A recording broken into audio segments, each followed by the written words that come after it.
हाँ जी, नमस्कार, राधे राधे, हर हर महादेव। मैं आपका आचार्य देव। तुम मुझे यूं भुला न पाओगे। आज पूरा भारतवर्ष शोक की लहरी से संतप्त है, शोक सागर में डूबा हुआ है। मृत्यु सदैव शोक का विषय नहीं होती, मृत्यु सदैव दुखद नहीं होती। मृत्यु का स्वागत इसी अंदाज में होना चाहिए। जीवन जैसे भी हो, मृत्यु शानदार होनी चाहिए। जीवन के संघर्ष इसीलिए किया जाता है कि मृत्यु हमारी शानदार हो, और इस धराधाम पे हम आते ही इसीलिए हैं कि एक बार कायदे से मर जाएं। अगर एक बार कायदे से मर गए तो मरण का चक्र खत्म हो जाएगा।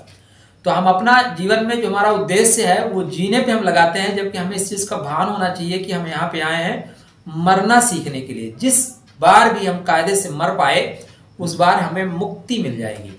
हम कायदे से मर ही नहीं पाते, जिस बार कायदे से मर गए ना उसी क्षण मुक्ति हो जाएगी। तो आज हम लता जी की कुंडली पे बात करेंगे। देखिए, लता जी का व्यक्तित्व तो इतना अनूठा है कि उस पर पुराण महाकाव्य लिखे जा सकते हैं। 36 भाषाओं में 50,000 से अधिक गाने उन्होंने गाए। 25 रुपए पहले गाने पे मिले, और 1983 के विश्व कप में उन्होंने 25 लाख का स्टेज शो किया और 25 लाख खिलाड़ियों को दान कर दिया। उनकी शख्सियत बेमिसाल रही। शख्सियत की बात नहीं करेंगे, आज हम बात करेंगे क्या लता जी जन्म मरण के चक्र से मुक्त हो गई। आपकी बर्थ चार्ट ही बता देती है कि आप किसके लिए पैदा हुए हैं। धर्म के लिए, अर्थ के लिए, काम के लिए, मोक्ष के लिए। जन्म कुंडली देखने वाले सभी लोग देखते हैं लेकिन इस पर विचार नहीं करते। वास्तव में आपके जीवन का लक्ष्य क्या है, किस लिए आप पैदा हुए हो। तो लगन में ही अगर आपका लग्नेश गोचर कर रहा है तो आप धार्मिक कार्यों के लिए पैदा हुए हैं। सेकंड हाउस में है तो अर्थ के लिए पैदा हुए हैं। थर्ड हाउस में है तो काम के लिए, और फोर्थ हाउस में है तो मुक्ति के लिए आप पैदा हुए हैं। उसी तरह फिफ्थ हाउस में अगर आपके लग्नेश हैं तो धर्मार्थ कार्य आप पैदा हुए हैं। 6 में है तो अर्थ में, 7th में है तो काम के लिए, अष्टम में है तो आप मुक्ति के लिए पैदा हुए हैं। नवम में है तो धर्म के लिए, 10th में अर्थ के लिए, एकादश में काम के लिए, द्वादश में मुक्ति के लिए आप पैदा हुए हैं। यह आपका बर्थ चार्ट ही बता देता है कि आप धर्म, अर्थ, काम, मुक्ति किसके लिए पैदा हुए हैं। तो मिथुन लगन की कुंडली बनेगी, और लग्नेश जो है चतुर्थ भाव में ही विद्यमान है, मुक्ति के घर में विद्यमान है, और अंतिम डिग्री पे विद्यमान है। मतलब जीवन के अंतिम क्षण में ही मुक्ति मिलेगी, पहले नहीं मिलेगी। अब अंतिम क्षण का तात्पर्य, आपको अगर समय कम है तो 22, 23, 24 साल में जा सकते हैं, 50 साल में जा सकते हैं। तो 52 वर्ष की, 92 ईयर्स की उम्र में जाना 120 साल के जैसा है। इनकी जब इन्होंने धराधाम से प्रस्थान किया उस समय की जो कुंडली बन रही है वो इस चीज को ज्यादा स्पष्ट बताएगी कि किस लोक में इनका गमन हुआ है। तो आज 6 फरवरी 2022 लगभग 8 बजे, 8:13 और डॉक्टर बता रहे हैं, तो 8 बजे के आसपास इनका गमन हुआ है। देखिए, कल ही बसंत पंचमी थी और लता जी सरस्वती की बेटी है। अब इससे अच्छा उदाहरण नहीं हो सकता, सरस्वती पुत्री होने का इससे बड़ा उदाहरण नहीं हो सकता। तो आप कह सकते हैं कि माता स्वतः अपने पुत्री को लेने इस धराधाम पे आई थी और लेके वो चली गई। तो माँ स्वतः लेके गई है तो विचार करने की कोई बात ही नहीं बनती। फिर भी ज्योतिष प्रेमियों के लिए, ज्योतिष के लिए यह जानना आवश्यक है, ज्योतिषियों के लिए, कि क्या स्थिति बनती है। तो अभी रेवती नक्षत्र चल रहा था जिस समय इन्होंने धराधाम को अलविदा कहा। रेवती मुक्ति का नक्षत्र है, मुक्त कर देता है। रेवती नक्षत्र ही मुक्ति का है। अब रेवती, चंद्रमा रेवती में चल रहे हैं, ठीक है ना। रेवती नक्षत्र में इन्होंने प्राण त्यागे तो मुक्ति ही, मुक्त धाम में ही जाएंगी। माता स्वतः लेने आई है।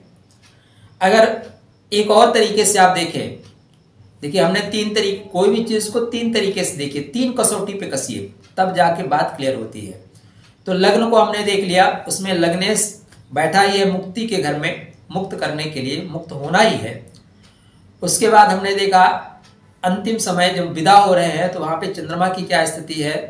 तो बोलता है रेवती नक्षत्र में है, मुक्त करने के लिए कृत संकल्प है, मुक्त ही कर देंगे। तीसरा, जिस लग्न में उन्होंने प्राण त्यागे उस लग्न की क्या स्थिति है। तो कुंभ लग्न में इन्होंने शरीर का अपने परित्याग कर दिया, क्योंकि कुंभ लग्न इनके जब हम बनाएंगे मिथुन लगन की कुंडली तो नवम भाव पूर्व जन्म का संचित है, उसको देखेंगे। और जिस समय इन्होंने प्राण त्यागे उस समय कुंभ लगन बनती है। लग्नेश द्वादश भाव में है। लग्नेश कौन से लग्नेश? मृत्यु के लग्नेश, जहां पे मृत्यु प्राप्त होती है। और इनके कुंडली के जो लग्नेश हैं वो भी उन्हीं के साथ द्वादश भाव में चल रहे हैं। साथ में कौन है? साथ में आत्माओं का जो स्वामी है, आत्मा जिस प्रकाश से प्रकाशित होती है, वो सूर्य भी इनके कुंडली में द्वादश भाव में गोचर कर रहे हैं। तो शनि लग्न की उपस्थिति, इनके बर्थ चार्ट का जो लग्न है, बुध की उपस्थिति द्वादश भाव में, रेवती नक्षत्र में जाना, इनकी लग्न कुंडली में लग्नेश का मुक्ति के घर में उपस्थित होना, ये सब बताते हैं कि ऐसी आत्मा मुक्त होने के लिए संसार में आई है और मुक्ति धाम पे वो आगे बढ़ चुकी है। क्योंकि माँ वीणावादिनी स्वतः उन्हें लेने आई थी, तो मुक्ति में कोई संशय नहीं है।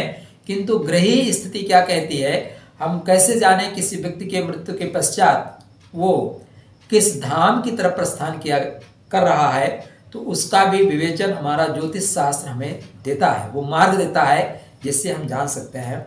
तो मंगलमय शुभकामना उस आत्मा के लिए जिसने जन्म ही लिया था मुक्ति के लिए। हम आप सब पैदा ही होते हैं मुक्ति के लिए, तो मृत्यु सदैव शोक का विषय नहीं हुआ करती। मृत्यु तो उल्लास का विषय है, मृत्यु तो आनंद का विषय है। सही ढंग से मरना आ जाए तो उन्हें मुक्ति धाम, ब्रह्म धाम, परमात्मा के श्री चरणों में उन्हें जगह मिलेगी। क्योंकि उनका जो कर्म था उनके लिए पूजा था। हमने एक जगह इंटरव्यू में देखा था कि वो जब भी कोई गाना गाती थी तो चप्पल उतार के गाती थी, माने वो कहती थी कि हमारी कर्म हमारी पूजा है। तो ऐसे व्यक्ति को मुक्ति नहीं मिलेगी तो किसको मुक्ति मिलेगी। चलिए, आशा करता हूँ कि आप लोगों को भी कुछ नया सीखने को मिलेगा। कुछ आप बेहतर जानते हैं तो कमेंट के माध्यम से बताइएगा। कहीं अगर त्रुटि हो रही है तो उसको सुधारिएगा। ज्योतिष से सरल इस दुनिया में सिर्फ ज्योतिष ही है। आवश्यकता है मिलकर कार्य करने की। आप भी मेरा सहयोग करें, हम दोनों मिलकर ज्योतिष का सहयोग करके नए मुकाम तक ले जाएंगे। चलिए, आप सबके लिए मंगलमय शुभकामनाएं। राधे राधे।